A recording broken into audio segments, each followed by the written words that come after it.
Hello प्यारे बच्चों, कैसे हैं आप लोग। उम्मीद करते हैं कि आप लोग बढ़िया से अपने स्टडी कर रहे होंगे।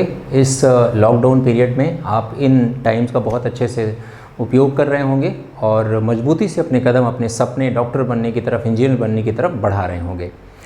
बच्चों, अभी जो पिछला वीडियो मैंने टॉटोमेरिज्म पे बनाया था वो एवे ही आप तक पहुँचा दिया था। उस वीडियो से इस वीडियो तक आने के बीच में मुझे एक लंबा सफ़र तय करना पड़ा, एक अच्छा खासा टाइम गैप हो गया। उस वीडियो के जो रिस्पॉन्सेज थे आपके, बहुत ही ट्रेमेंडस रिस्पॉन्सेज मुझे मिले, जिसमें आपके लाइक डिसलाइक, जो भी आपके व्यूज़ थे, जो भी आपके सजेशंस थे, जो भी आपके वैल्यूएबल कमेंट्स थे, उन सब से मुझे बहुत कुछ सीखने को मिला। बच्चों, अभी जितने भी सजेशंस मुझे मिले हैं, जितने भी मेरे पास रिक्वेस्ट्स आई हैं, उन सारी रिक्वेस्ट में सबसे टॉप पे जब मैंने पूछा था बच्चों से कि कौन सा टॉपिक स्टार्ट किया जाए, अगर हमें नया कोई टॉपिक स्टार्ट करना हो, कि आप किस में इंटरेस्टेड हैं या कौन सा पॉइंट आपका वीक है, तो बहुत सारे बच्चों को मेरे पास मैसेज आया कि सर इलेक्ट्रोकेमिस्ट्री पढ़ाया जाए। इलेक्ट्रोकेमिस्ट्री बहुत ही कॉन्सेप्चुअल पॉइंट है, बहुत ही कॉन्सेप्चुअल टॉपिक है और बहुत ही फंडामेंटल टॉपिक है, बहुत ही फंडामेंटल टॉपिक है। और आप यूँ समझ लीजिए बच्चा कि एक बार को ये हो सकता है कि नीट ना हो, आईआईटी ना हो, एग्ज़ाम ना हो, लेकिन अगर ये एग्ज़ाम हुआ तो इलेक्ट्रोकेमिस्ट्री से क्वेश्चन 100% आना ही आना है। यानी कि इसकी जो वैल्यू है, इसका जो वेटेज है, वो एग्ज़ाम के पॉइंट ऑफ व्यू से बहुत ही ज़्यादा है। अब हमें इन सारी चीज़ों को दिमाग में रखते हुए, ध्यान में रखते हुए हम लोग आज इस चैप्टर को स्टार्ट करते हैं, ठीक है। और जो भी आपकी स्टडी में प्रॉब्लम आ रही हैं, जल्दी में एक नया वीडियो आपके लिए बनाने वाले हैं कि आप कैसे इन जो भी टाइम्स हैं आप कैसे सेट करें अपना, कैसे एक सुबह से उठ करके शाम तक किस रेंज में आपको कैसे काम करना है। तो वो सब के लिए कि स्टडीज़ आप कैसे और ज़्यादा इजी बना सकते हैं, उन सब के लिए आपको जल्दी एक प्यारा सा वीडियो बना के देंगे, ताकि आपका टाइम का बहुत अच्छे से यूटिलाइजेशन भी हो जाए और आपके अंदर ये कॉन्फिडेंस बिल्डअप हो कि हाँ यार, सही दिशा में जा रहे हैं हम। तो हमारा तो बस डॉक्टर बनने का, इंजीनियर बनने का जो सपना था वो तो ऑलमोस्ट पूरा होता दिख रहा है, क्योंकि हमने सिलेबस ऑलमोस्ट कवर कर लिया है, हमने रिवीजन कर लिया है, हमें बहुत ही अच्छा टाइम मिल गया है अपने जो भी कॉन्सेप्ट्स हैं उनको रिवाइज करने का, अपने आप को कॉन्सेप्चुअली स्ट्रॉन्ग बनाने का, बहुत सारे क्वेश्चंस की प्रैक्टिस करने का, जो छूटे हुए टॉपिक हैं उनको कवर करने का, रिवीजन को मल्टीपल टाइम्स करने का। इन सब के अपने पास बहुत अच्छा टाइम है। तो चलिए इस टाइम का सदुपयोग करते हैं। जनरली हम इसको 5 टाइप्स की केमिकल रिएक्शंस में, केमिस्ट्री में जो भी रिएक्शंस आती हैं उनको हम डिवाइड कर सकते हैं, जिसमें पहली रिएक्शन हमारे पास है कॉम्बिनेशन रिएक्शन। कॉम्बिनेशन रिएक्शन जैसा कि खुद ही देखने से लग रहा है कि इसमें कुछ 2 या 2 से ज़्यादा रिएक्टेंट होंगे जो आपस में कंबाइन हो करके कुछ इंपॉर्टेंट प्रोडक्ट का फॉर्मेशन करेंगे। तो पहली रिएक्शन हो गई कॉम्बिनेशन रिएक्शन, जिसके 3 एग्जाम्पल्स आपके सामने हैं। पहला एग्जाम्पल आपके पास है हेबर प्रोसेस या अमोनिया का फॉर्मेशन करना, जिसमें कैटलिस्ट बहुत इंपॉर्टेंट है, आयरन कैटलिस्ट है और मॉलिब्डेनम इसमें प्रमोटर की तरह एक्ट करेगा। दूसरा अपने पास CO+2H2 है, वाटर गैस है, जिसकी हेल्प से हम लोग मेथेनॉल का फॉर्मेशन कर रहे हैं, जिसका कैटलिस्ट एक बार फिर से बहुत इंपॉर्टेंट है, ZNO और Cr2O3। थर्ड वाला एग्जाम्पल अपने पास क्लोरीन गैस बनाने का डीकेन प्रोसेस आपने पढ़ा होगा, जिसमें कैटलिस्ट बहुत इंपॉर्टेंट है, अगेन CuCl2। डिकम्पोजिशन रिएक्शन का मतलब ये होता है जैसे कोई अपने पास रिएक्टेंट है, कोई सब्सटेंट है, कोई कंपाउंड है, वो डिसोसिएट होकर के 1 या मोर देन 2 या 2 इतने कम से कम प्रोडक्ट्स का फॉर्मेशन करे और वो प्रोडक्ट हमारे लिए इंपॉर्टेंट हो। तो ऐसे में बेटा अपने पास यहाँ पर पोटेशियम परमैंगनेट को हीट करने पर या उसके पास डिकम्पोजिशन से क्या क्या इंपॉर्टेंट प्रोडक्ट्स बनेंगे, वो इंपॉर्टेंट लाइन हो गई। और नेक्स्ट रिएक्शन अपने पास है NH4NO3, अमोनियम नाइट्रेट को जब हम हीट करेंगे तो अपने पास N2O गैस मिलेगी और वाटर का फॉर्मेशन होगा। अब ये जो N2O है इसे हम लाफिंग गैस के नाम से जानते हैं। लाफिंग गैस क्या होता है बेटा, ये डेंटल सर्जरी में भी इस्तेमाल की जाती है, इसका जो एक इंपॉर्टेंट यूज़ है, एप्लीकेशन है। नेक्स्ट रिएक्शन है डिस्प्लेसमेंट रिएक्शन। डिस्प्लेसमेंट रिएक्शन आप देख सकते हैं, यहाँ पर NaCl और यहाँ पर फ्लोरीन है। फ्लोरीन ने क्लोरीन को डिस्प्लेस कर दिया और क्लोरीन की जगह पर खुद आ गया। तो जब कोई एक एलिमेंट किसी दूसरे एलिमेंट को डिस्प्लेस करे, उसकी जगह पर वो खुद आ जाए, तो ये रिएक्शन क्या कहलाएगी, डिस्प्लेसमेंट रिएक्शन के नाम से जानी जाएगी। नेक्स्ट रिएक्शन अपने पास है डबल डिस्प्लेसमेंट रिएक्शन। यहाँ पर ये जो डिस्प्लेसमेंट का प्रोसेस है, यहाँ पर मोर देन 1 स्टेप्स में होगा। तो यहाँ पर आप देख सकते हैं HCl और NaOH, और बना क्या, Na के साथ आ गया Cl और H चला गया OH के साथ, तो ये कहलाएगी डबल डिस्प्लेसमेंट रिएक्शन। और लास्ट है अपने पास रेडॉक्स रिएक्शन। अब देखो बेटा, रेडॉक्स रिएक्शन के 2 कंपोनेंट होते हैं, ऑक्सीडेशन और रिडक्शन। ऑक्सीडेशन, अब ये समझ लो बेटा, जैसे मान लो हमें ऑक्सीडेशन के बारे में कुछ नहीं पता है, हमें सबसे बेसिक डेफिनेशन को जानना हो कि यार ऑक्सीडेशन एक्चुअल में है क्या। तो ऑक्सीडेशन एक्चुअली क्या है बेटा, addition of oxygen is known as simply oxidation. अगर कहीं पर ऑक्सीजन का एडिशन हो रहा है तो उसे हम ऑक्सीडेशन के नाम से जानेंगे। अगला है removal of hydrogen is also known as oxidation. Third है अपने पास, अगर इन सारे प्रोसेस में ऑक्सीडेशन स्टेट या ऑक्सीडेशन नंबर कहीं इंक्रीज होता है तो वो भी स्टेप या वो भी प्रोसेस ऑक्सीडेशन का कहलाएगा। और लास्ट है removal of electron is also known as oxidation.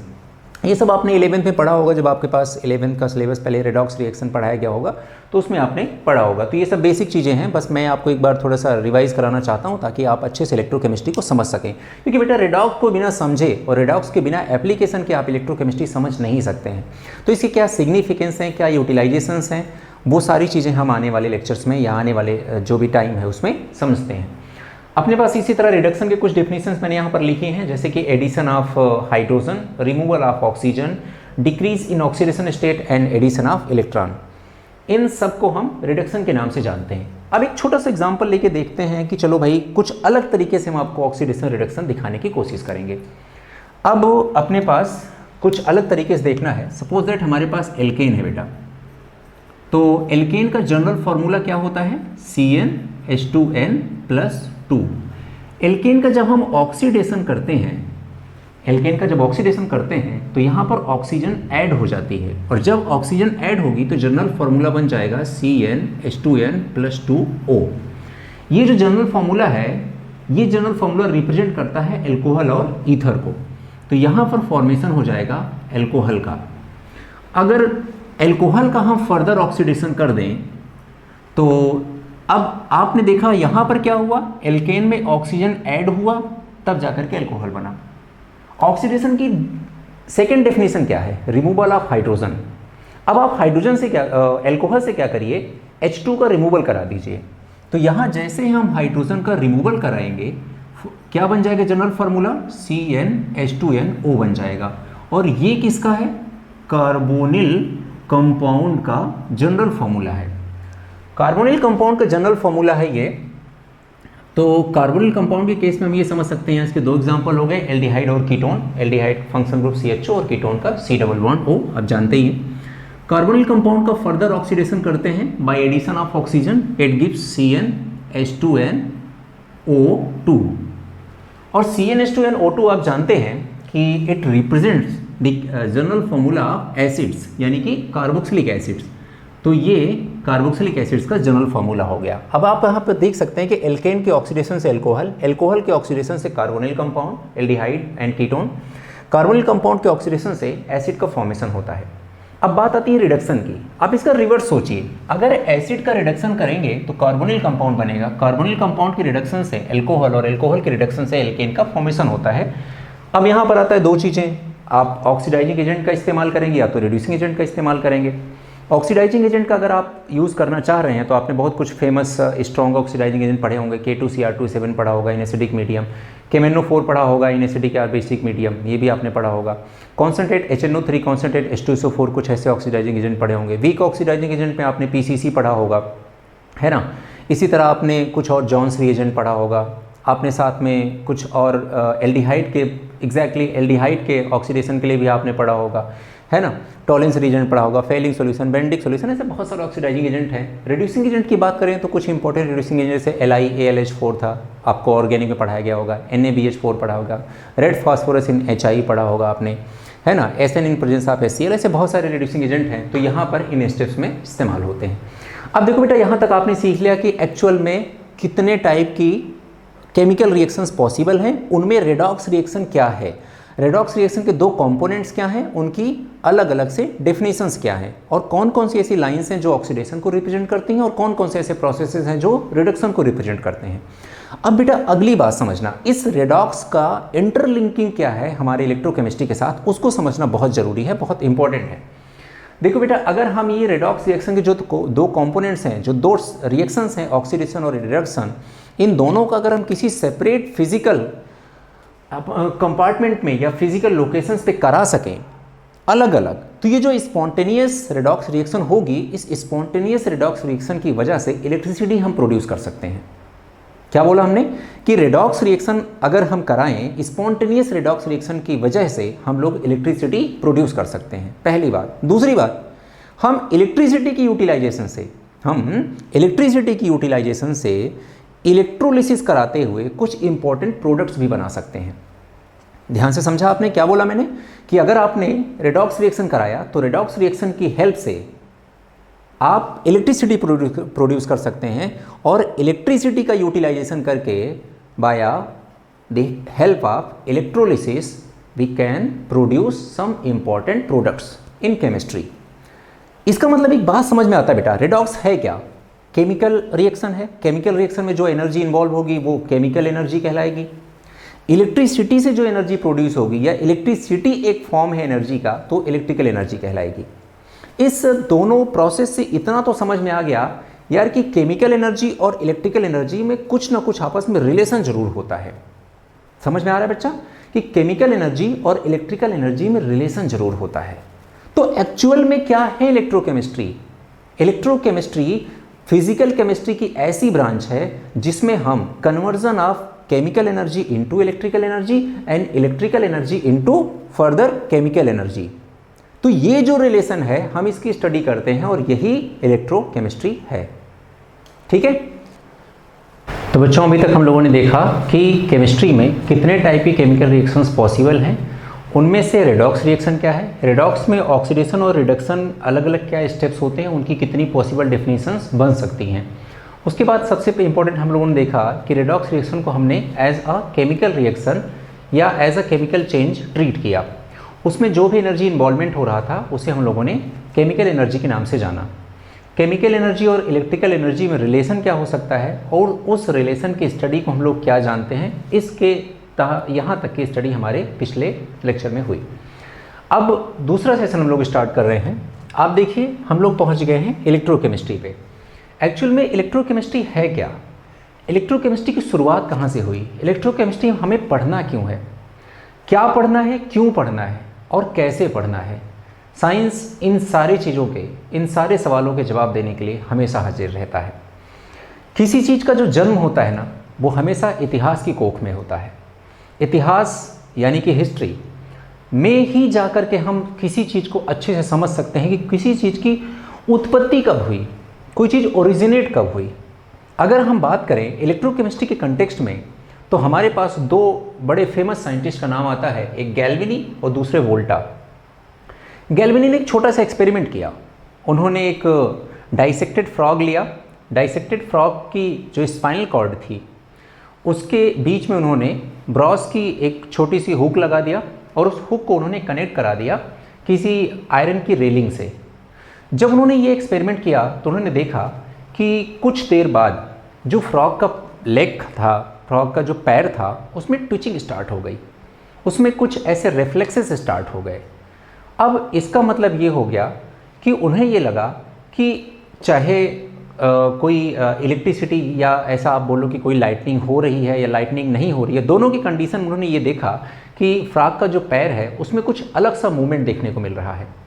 इसका मतलब इन्होंने ये माना कि अगर मॉइस्चर प्रेजेंट है दो डिफरेंट मेटल के बीच में, तो इलेक्ट्रिसिटी का कंडक्शन, इलेक्ट्रिसिटी का ओरिजिनेशन पॉसिबल है। तो गैल्वेनी ने इसे एनिमल इलेक्ट्रिसिटी के नाम से जाना। अब ऐसा कोई टर्म नहीं था, ये कोई अच्छा कॉन्सेप्ट नहीं था, लेकिन शुरुआत यहाँ से होती है और ये बात है 1780 1780s की बात है। ये 16वीं सेंचुरी से स्टार्ट हुई इलेक्ट्रोकेमिस्ट्री। बाद में गैल्वेनी ने कॉन्सेप्ट ऑफ गैल्वेनाइजेशन भी इंट्रोड्यूस किया और सबसे पहली जो बैटरी का फॉर्मेशन किया वो वोल्टा ने किया था। एलेजेंड्रो वोल्टा सबसे पहले बैटरी बनाने वाले साइंटिस्ट थे। ये दोनों साइंटिस्ट इटली के थे। इटली ने पूरे वर्ल्ड को साइंस के नाम पे बहुत कुछ दिया है। इटली ने पूरे वर्ल्ड को बहुत कुछ दिया है। बड़े फेमस से साइंटिस्ट, बड़े फेमस से आर्टिस्ट इटली से निकले हैं। लियोनार्डो डी विंसी का नाम सुना होगा आपने, वो भी इटली के ही थे। इन साइंटिस्ट को आप देख रहे हैं, ये भी इटली के ही थे। आप ही कंट्री को भी इटली से बहुत कुछ मिला है। आप याद करिए, सोनिया गांधी वो भी इटली से ही हैं। तो ये समझ लीजिए कि इटली का जो कंट्रीब्यूशन है वर्ल्ड वाइड बहुत ज़्यादा है। आप चाहे साइंस के प्रोस्पेक्टिव से देखिए या आप पॉलिटिक्स में देख लीजिए। फिलहाल चलिए अब देखते हैं हम इलेक्ट्रोकेमिस्ट्री में पढ़ना क्या बच्चा। तो इलेक्ट्रोकेमिस्ट्री में जो सबसे इंपॉर्टेंट पॉइंट है कि हमें क्या पढ़ना है, क्यों पढ़ना है और कैसे पढ़ना है, ये तीन सवाल।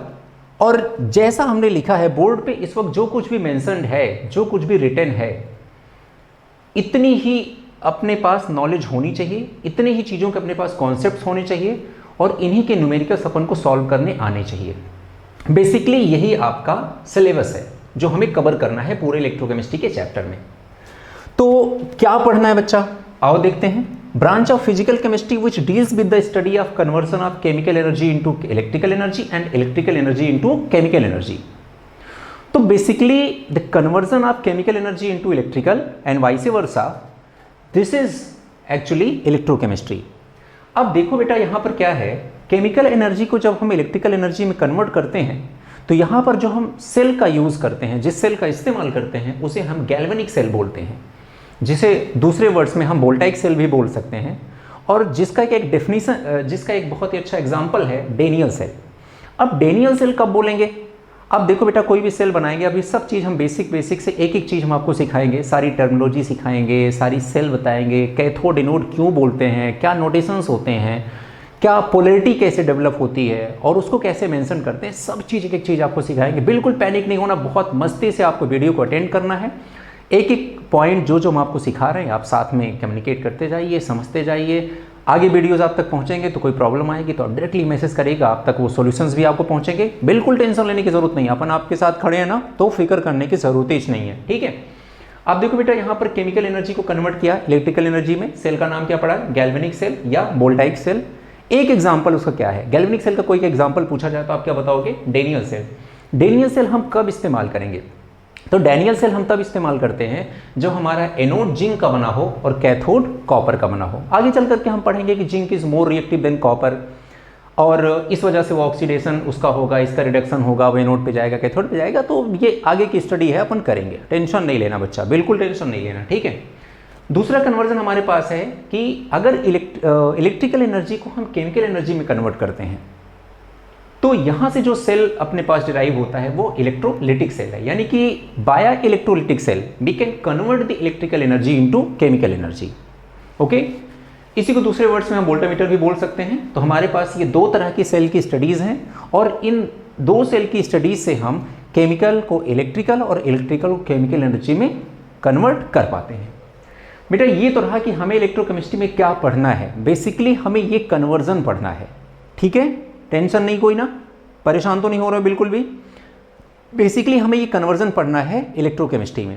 अब इस कन्वर्जन के पीछे क्या क्या चीज़ें हो सकती है, क्या कोई रिडॉक्स हो सकता है, क्या कोई पोटेंशियल डिफरेंस पैदा होगा, क्या कोई पोटेंशियल डिफरेंस को मेजर करने के लिए हमारे पास कोई सीरीज़ है, क्या हम किसी को ऑक्सीडाइजिंग किसी को रिड्यूसिंग बोल सकते हैं, क्या उनके पीछे कोई रिस्पॉन्सिबल फैक्टर है, क्या आयंस मूव करते हैं तो उनका कंडक्टेंस देख सकते हैं, क्या उनकी कोई कंडक्टिविटी होती है, क्या उन आयंस की रास्ते में आने वाला कोई रोड़ा भी है, यानी कि कोई रजिस्टिविटी, कोई रेजिस्टेंस नाम की भी चीज़ है।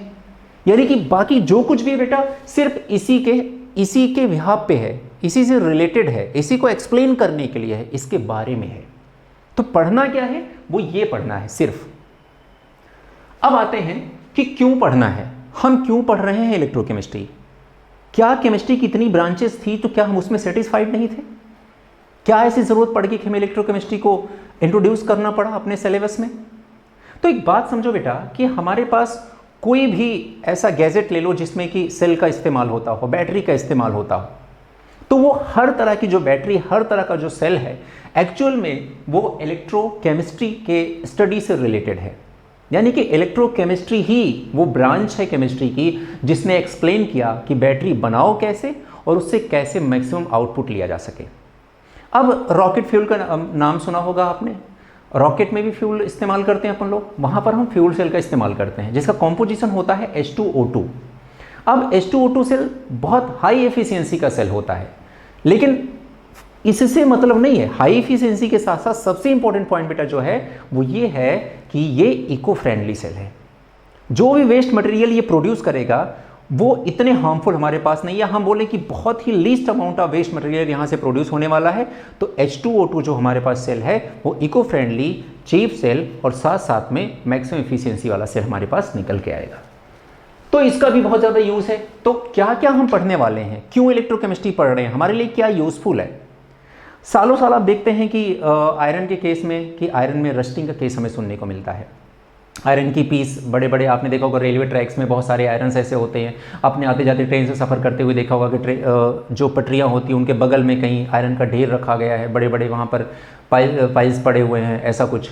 तो उसमें क्या होता है, रस्टिंग की प्रॉब्लम आती है। तो आयरन में रस्टिंग होने की वजह से बेटा सालाना हमारी जो इकॉनमी है, जो हमारी एनुअल इकॉनमी है कंट्री की, वो हमेशा उसकी डिग्रोथ होती रहती है, हमेशा कह सकते हैं कि हमें हमेशा घाटा होता रहता है। तो आयरन में ये रस्टिंग ना हो, इसके लिए हमारी कोई मदद कर पाएगा? जी हाँ, मदद कर पाएगी। तो इलेक्ट्रोकेमिस्ट्री मदद कर पाएगी। इलेक्ट्रोकेमिस्ट्री ही हमें बताएगी कि आप अपने आयरन पीस को कैसे सुरक्षित रख सकें कि उसमें रस्टिंग ना हो और आपको ये जो इकोनॉमिकल लॉस होने वाला था आप उससे बच सकें। क्लियर? तो इस तरह से, अच्छा हाँ, पहला पॉइंट इसमें लिखा है प्रोड्यूस इलेक्ट्रिसिटी। अब देखो बेटा, इलेक्ट्रिसिटी प्रोड्यूस करने के अपने पास वेरियस मेथड्स हैं।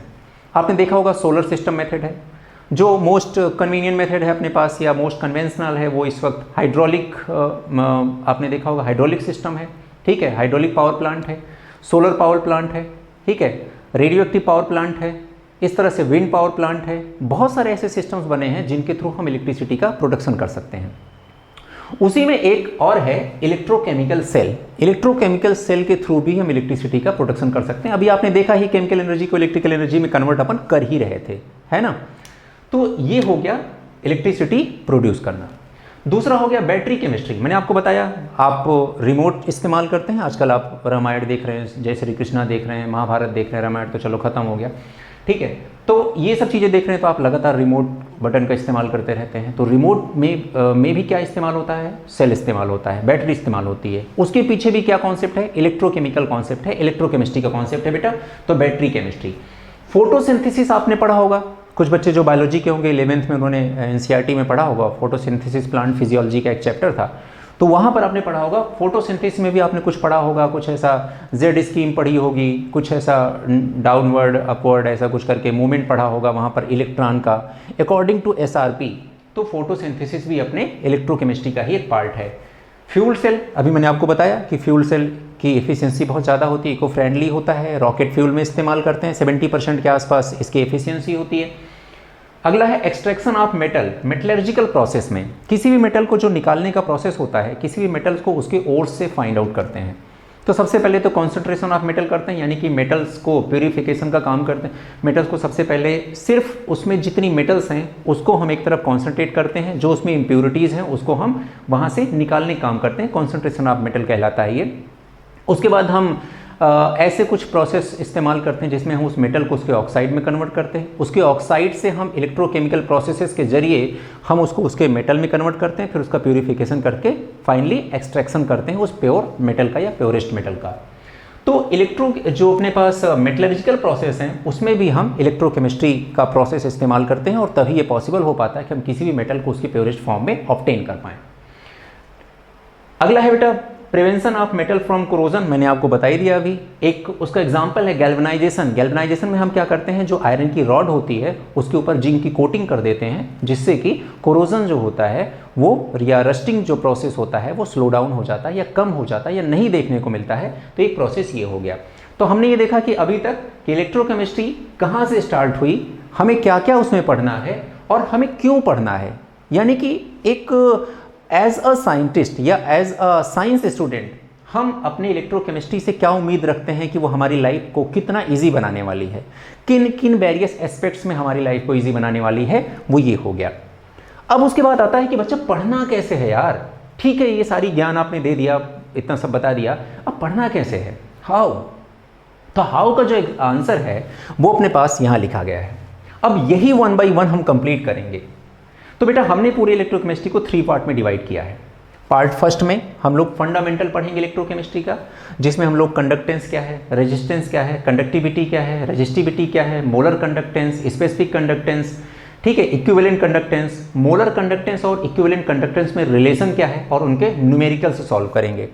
अगला अपने पास है फैक्टर्स अफेक्टिंग इलेक्ट्रिकल कंडक्टेंस। बहुत ही इंपॉर्टेंट है। इसमें स्ट्रॉन्ग इलेक्ट्रोलाइट और वीक इलेक्ट्रोलाइट्स के कॉन्सेप्ट्स के आगे बढ़ते हुए स्ट्रॉन्ग इलेक्ट्रोलाइट को कैसे हम पहचाने कि कौन ज़्यादा कंडक्टेंस शो करेगा, कौन कम कंडक्टेंस शो करेगा, वो स्टडी करेंगे। अगला है डीएचओ ग्राफ पढ़ेंगे।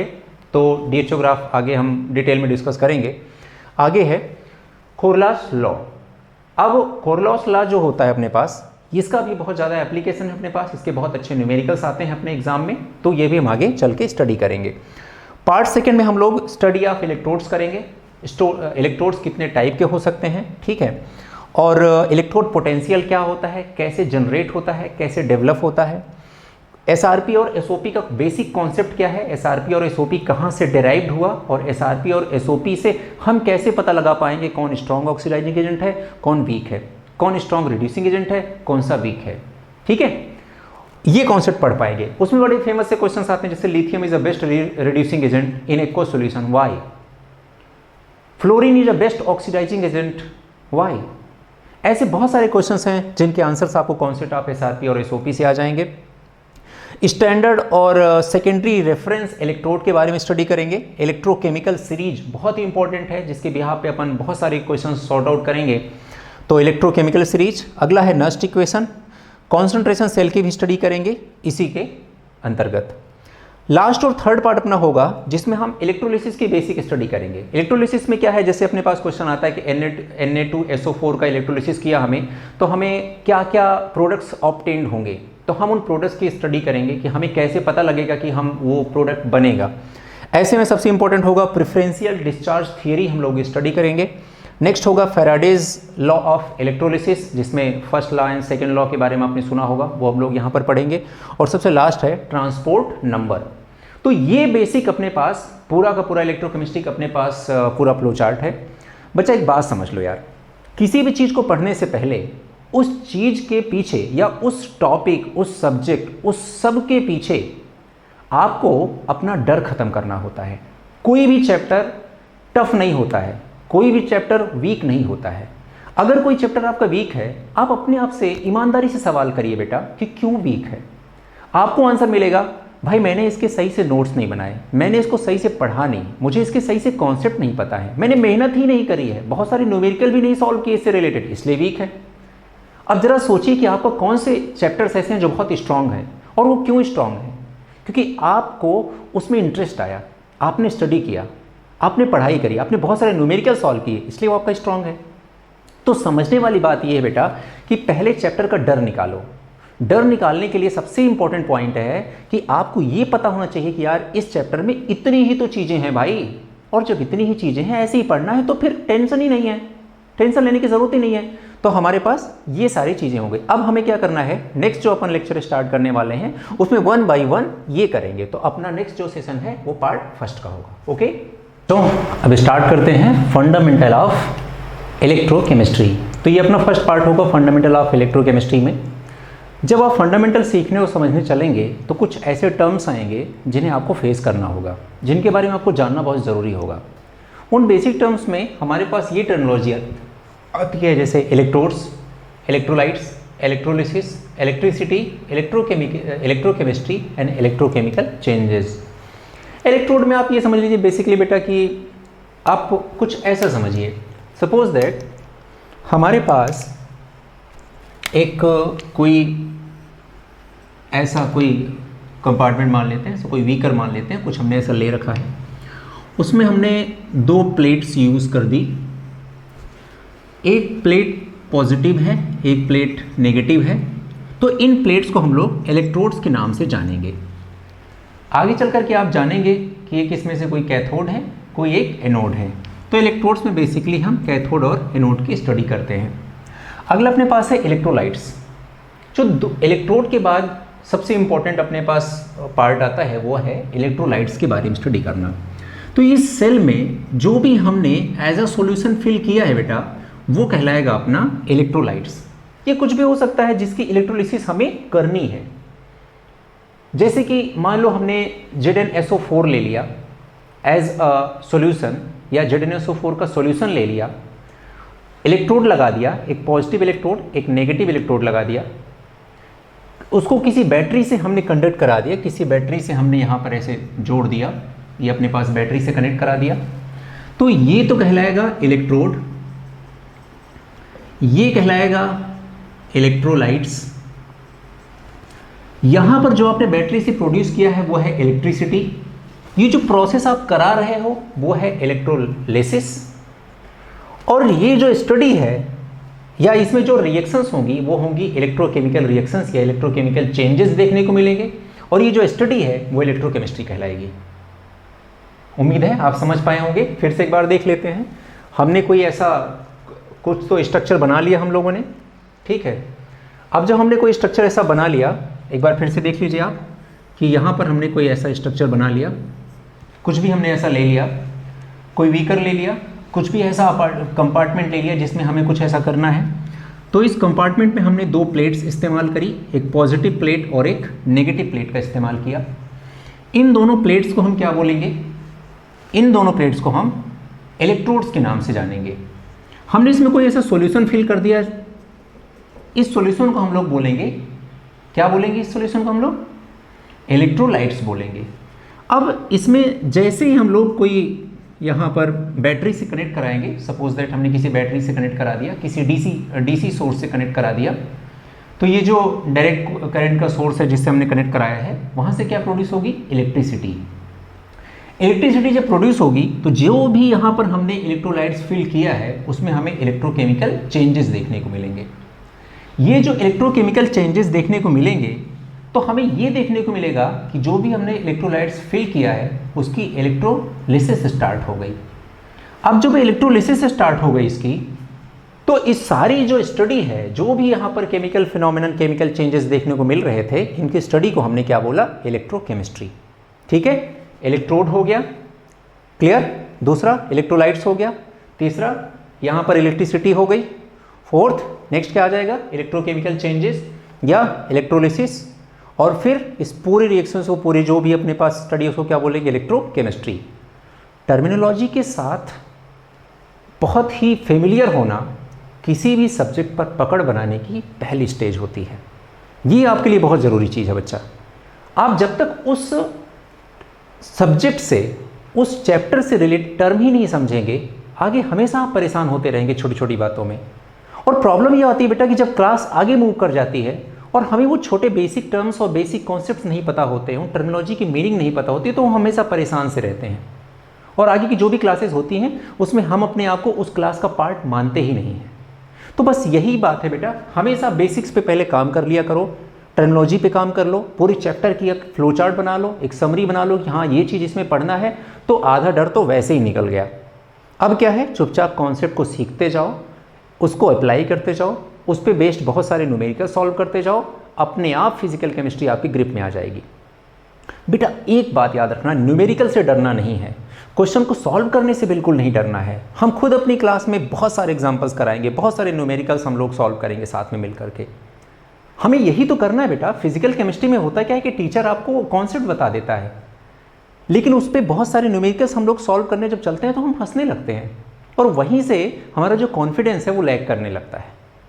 कॉन्फिडेंस के कम होने से फिर हमारा उस सब्जेक्ट में इंटरेस्ट कम हो जाता है, और फिर हम पढ़ाई लिखाई छोड़ देते हैं, बुक कॉपी सब बंद करके एक साइड में रख देते हैं और हम किसी और ही ढर्रे पे चल देते हैं। हो सकता है हम कोई दूसरा चैप्टर उठा लें, कोई दूसरा यूनिट उठा लें, कोई दूसरा सब्जेक्ट उठा लें, तो ये हमारी प्रॉब्लम होती है। हमेशा बच्चा इन बेसिक चीज़ों को जरूर सीखना है, ठीक है। चलो अब हम देखते हैं कंडक्टर क्या होता है। टर्मिनोलॉजी को थोड़ा और आगे बढ़ाते हैं। कंडक्टर क्या होता है? ऐसा कोई भी सब्सटेंस जो खुद से, यानी कि खुद के थ्रू हो करके करंट को पास होने दे, ठीक है। Substance that allow the passage of current through them is known as conductor. और ये जो फिनोमेनन है, this is known as actually electrical conductance. Here is the conductor have two types. First one is the metallic conductor and the next one is the electrolytic conductors. Metallic conductors generally ये metals होती हैं जो कि generally solid states में होती हैं। अब metal की टेंडेंसी होती है बेटा इलेक्ट्रॉन को लूज़ करना। इलेक्ट्रॉन को लूज़ करने से जैसे ही इलेक्ट्रॉन निकल जाएंगे उसके ऊपर पॉजिटिव चार्ज अटेन कर लेगी मेटल, यानी कि मेटल्स इलेक्ट्रोपॉजिटिव इन नेचर होती है। इलेक्ट्रॉन को लूज़ करने से यहाँ पर कुछ हमें रिडॉक्स जैसा फिनोमेनन देखने को मिलेगा, ठीक है। तो यहाँ पर कुछ इलेक्ट्रिकल चेंजेस देखने को मिलेंगे। अब एक बात समझो बेटा, कोई मेटल है हमारे पास, वो सॉलिड स्टेट में, उसने इलेक्ट्रॉन लूज किया, वो इलेक्ट्रॉन ही कंडक्शन कराएगा किसका? करंट का। और आपने बेसिकली पढ़ा होगा कि जैसे अगर करंट इलेक्ट्रॉन जिस भी डायरेक्शन में जाता है, करंट उसके ऑपोजिट डायरेक्शन में मूव करती है। आपने प्रीवियसली पढ़ा होगा, ठीक है, फिजिक्स वगैरह में पढ़ा होगा। अब समझो बेटा, जब कभी भी कोई मेटेलिक कंडक्टेंस होता है तो इस मेटेलिक कंडक्टर के कंडक्टेंस में इलेक्ट्रॉन्स मूव करते हैं। कैसे इलेक्ट्रॉन्स होते हैं? फ्री मोबाइल इलेक्ट्रॉन्स होते हैं। अब बात, कभी आपने देखा बेटा कि आपने घर पे इलेक्ट्रिक वायर आपने इस्तेमाल किया, बहुत दिनों बाद आपने देखा कि वो इलेक्ट्रिक वायर गायब हो गया घर से? ऐसा तो नहीं होता ना। होता क्या है कि जितने भी अपने पास मेटल्स होती हैं जो कि कंडक्शन में हेल्प कर रही हैं बाय फ्री मोबाइल इलेक्ट्रॉन्स, उसमें सिर्फ इलेक्ट्रॉन्स का मूवमेंट होता है, किसी आयन का मूवमेंट नहीं होता है, किसी पार्ट का मूवमेंट नहीं होता है, किसी पर्टिकुलर एलिमेंट का मूवमेंट नहीं होता है। और जब ये सारे इस तरह के मूवमेंट्स नहीं होते हैं, सिर्फ इलेक्ट्रॉन का मूवमेंट्स होता है, तो कोई भी सिग्निफिकेंट अमाउंट ऑफ मास का फ्लो नहीं होता है। यानी कि ये सिर्फ एक फिजिकल चेंज है, इसमें किसी भी तरह का मैटर का ट्रांसफर नहीं होगा, बिल्कुल नहीं होगा। क्लियर? अब होता क्यों है? Due to presence of free mobile electron. अब ये जो मेटेलिक कंडक्टेंस होता है मेटेलिक कंडक्टर का, वो टेम्परेचर के इन्वर्सली प्रोपोर्शनल होता है, और कोई मेटल जितनी ज़्यादा डेंसली पैक्ड है, जितनी ज़्यादा डेंस है, उसकी कंडक्टेंस उतनी ही कम होती है। यानी कि metallic conductance is inversely proportional to temperature as well as density of metals. But the one most important things is the free otherwise we have to say that valence electron, the number of valence electrons decide the metallic conductance।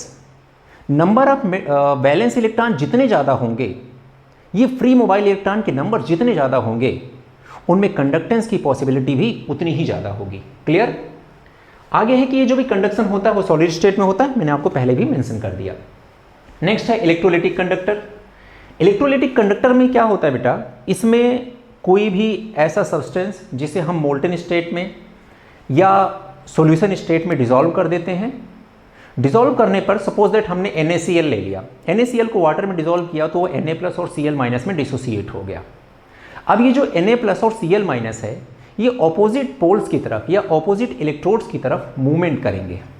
तो actual में बेटा electrolytic conductors में ions का movement होता है, free ions का movement होता है। हर आयंस का अपना एक मास होता है, तो जैसे आयंस फ्लो करेगा, उस आयंस के साथ साथ उसका जो उससे एसोसिएटेड मास है वो भी फ्लो करेगा, वो भी मूव करेगा। तो इस तरह से जो इलेक्ट्रोलाइटिक कंडक्शन होता है, ये एक तो केमिकल चेंज है। केमिकल चेंज क्यों है? क्योंकि इसमें आयंस का मूवमेंट हो रहा है, और वो आयंस के मूवमेंट की वजह से क्या हो रहा है, कुछ मैटर का ट्रांसफर भी हो रहा है। क्यों हुआ, क्यों पॉसिबल हो पाया? Due to presence of free ions. अब होता क्या है, जैसे जैसे आप टेम्परेचर बढ़ाएंगे, ये इलेक्ट्रोलाइटिक जो कंडक्शन है ये बढ़ता जाएगा। हालांकि इसको आगे हम डिटेल में और समझेंगे, क्योंकि कुछ चीज़ों पे डिपेंड करता है, नंबर ऑफ आयंस पे डिपेंड करता है। ठीक है, तो क्या क्या चीज़ें हैं वो हम आगे समझेंगे। क्लियर? और दूसरी चीज़ है बेटा, सॉल्यूशन की विस्कोसिटी जितनी ज़्यादा होगी, ये जो कंडक्शन है इलेक्ट्रोलाइटिक कंडक्शन, वो उतना ही कम हो जाएगा। क्लियर? विस्कोसिटी का मतलब आप समझ सकते हैं, जैसे ग्लिसरीन ज़्यादा विस्कस है, वाटर कम विस्कस है। यानी कि आप इस बात से समझो, ठीक है, आप इस बात से समझो कि विस्कोसिटी ज़्यादा होने का मतलब जो कोई सॉल्यूशन है उसमें जो फ्लो करने की टेंडेंसी है वो कम हो जाती है, और इस वजह से अब उसमें जो आयंस होंगे वो भी उस हिसाब से फ्री मूवमेंट नहीं रख पाएंगे। तो विस्कोसिटी ऑफ सॉल्यूशन बढ़ने से या इलेक्ट्रोलाइटिक कंडक्शन का विस्कोसिटी बढ़ने से हमेशा जो उसके कंडक्शन की रेट होती है वो कम हो जाएगी। अगला है कंडक्शन इन मोल्टेन और एक्वस सॉल्यूशन, मैंने आपको ये पहले ही बता दिया। अब आते हैं बेटा जो भी कुछ केमिकल सब्सटेंस, ये बहुत ही फंडामेंटल बेसिक है, आपने वैसे इसे आयनिक इक्विलिब्रियम में पढ़ा होगा इससे पहले, बस मैं थोड़ा सा इंट्रोड्यूस कराना चाह रहा हूँ। जितने भी हमारे पास केमिकल सब्सटेंस होते हैं केमिस्ट्री में, उन्हें हम दो पार्ट में कैटेगराइज कर सकते हैं। First one is electrolytes and the next one is non electrolytes. Electrolytes को हम ऐसा समझ सकते हैं कि वो सब्सटेंस होते हैं जो इलेक्ट्रिसिटी कंडक्शन में हेल्प करते हैं। फॉर एग्जांपल आपके पास कोई भी हो गया NaCl, Na2SO4, ऐसा कुछ भी ले लीजिए, ZnSO4, ठीक है, HCl, कुछ भी ले लीजिए आप, तो ये सब इलेक्ट्रोलाइट्स कहलाते हैं। अब ये जो इलेक्ट्रिसिटी कंडक्शन का जो प्रोसेस है, मे बी कि ये फ्यूज स्टेट में हो, इधर ये भी हो सकता है कि ये किसी सॉल्यूशन स्टेट में हो। अगर कोई सब्सटेंस जो कि इलेक्ट्रिसिटी का कंडक्शन करता है in its fused state, so this is basically known as true electrolytes. Okay, अगला है अपने पास, जैसे सॉल्यूशन के केस की बात कर लें तो इसे हम बोलते हैं पोटेंशियल इलेक्ट्रोलाइट्स। पोटेंशियल इलेक्ट्रोलाइट्स को अपन फिर से बोल सकते हैं कि स्ट्रॉन्ग इलेक्ट्रोलाइट्स या वीक इलेक्ट्रोलाइट्स। अब स्ट्रॉन्ग इलेक्ट्रोलाइट्स आपने पढ़ा होगा आयनिक इक्विलिब्रियम में, ऐसे कुछ सब्सटेंस, केमिकल सब्सटेंस जो किसी भी वाटर के सॉल्यूशन में डालने पर, वाटर में डाल करके सॉल्यूशन बनाने पर 100% डिसोसिएट हो जाते हैं। अगर 100% डिसोसिएट हो जाएंगे तो उसका डिग्री ऑफ डिसोसिएशन कितना होगा? वो 1 हो जाएगा। क्लियर? डिग्री ऑफ डिसोसिएशन का मतलब बेटा क्या होता है? Number of dissociated ion divide by number of undissociated ion. और जब डिसोसिएटेड आयन ही 100% डिसोसिएट हो गया कोई भी अपने आयनिक फॉर्म में, तो अल्फा कितना हो जाएगा, 1 हो जाएगा। तो इनका अल्फा 1 हो जाता है, 100% डिसोसिएशन देखने को मिलता है। वीक इलेक्ट्रोलाइट्स में क्या होता है बेटा कि 100% आयोनाइज नहीं होते हैं, तो इनका जो अनआयोनाइज्ड पार्ट होता है और जो आयोनाइज्ड पार्ट होता है ये आपस में एक इक्विलिब्रियम एस्टेब्लिश कर लेते हैं। और जिसकी स्टडी आपने आयनिक इक्विलिब्रियम में किया था, जिसमें जितने भी इक्विलिब्रियम के लॉज होते हैं, जितने भी रूल्स होते हैं, प्रिंसिपल्स होते हैं, वो सब इन पे अप्लाई होते हैं। क्लियर? यहाँ तक हमने कंप्लीट